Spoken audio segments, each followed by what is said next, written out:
Shalom. ఎవరైతే నా గురించి వీడియోస్ పెట్టి మాట్లాడుతున్నారో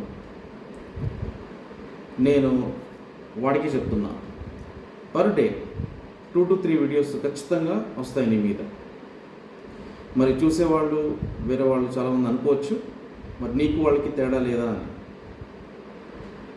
ఎందుకంటే నేను ఎందుకు మాట్లాడటం స్టార్ట్ చేశానంటే, మొదటిది నా ప్రస్తావన వచ్చింది అన్నెసెసరీగా.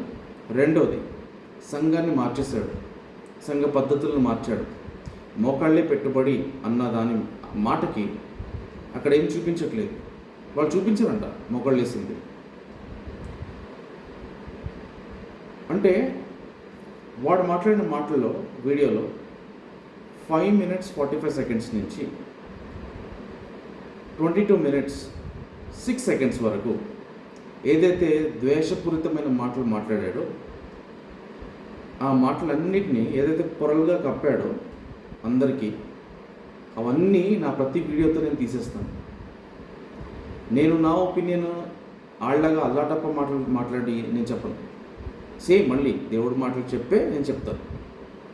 దేవుడి పరిశుద్ధ గ్రంథాన్ని పట్టుకుని ఎంత ధైర్యంగా ఆ ముఖంలో చూపించే ఆ ద్వేషము మళ్ళీ ఆ వాక్యాన్ని పట్టుకుని చూపిస్తున్నాడు కదా, వాటన్నిటిని నేను బట్టబయలు చేస్తాను. నీళ్ల వలె ఉంటుంది వాక్యం, ఫ్లో అవుతూనే ఉంటుందంట వాక్యం. ఆ ఫ్లోని వీళ్ళు నీళ్ల వలె పారాల్సిన వాక్యాన్ని వీళ్ళ పద్ధతిలో బావి కట్టుకుని కూర్చున్నారు.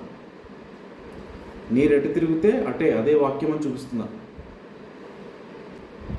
మళ్ళీ చెప్తున్నాను, నేను కొత్తగా ఎవరైతే సంఘానికి వెళ్తున్నారో, వెళ్ళాలనుకుంటున్నారో, మోసపోకండి. అక్కడ ఒకటి ఉంది, అది నడిపించడానికి ఊరికి స్టేజ్ ఎక్కుతుంది, పాటలను స్టార్ట్ చేస్తుంది, మ్యాచింగ్ కాస్ట్యూమ్ చూపిస్తుంది అందరికీ. అంటే ఒక భయభక్తులతో కలిగి స్టేజ్ ఎక్కరు వాళ్ళు, ఒక హీరోయిన్ ఎక్కినట్టు ఎక్కుతారు.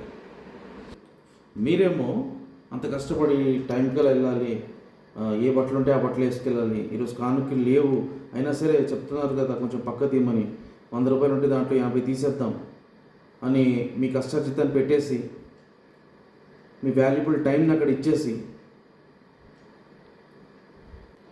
ఏది ఉంటే అది వేసుకుని వెళ్ళిపోయి, ఎంత ఉంటే అంత దేవుడికి అక్కడ ఇచ్చేయాలి, వాక్యం వినాలి, దేవుడి కోసం వెళ్ళాలి, ప్రార్థన చేసుకోవాలి అన్న ఉద్దేశంతో మీరు వెళ్తారు అక్కడికి. కానీ అక్కడ జరిగేది ఇంకొకటి. వాడేమో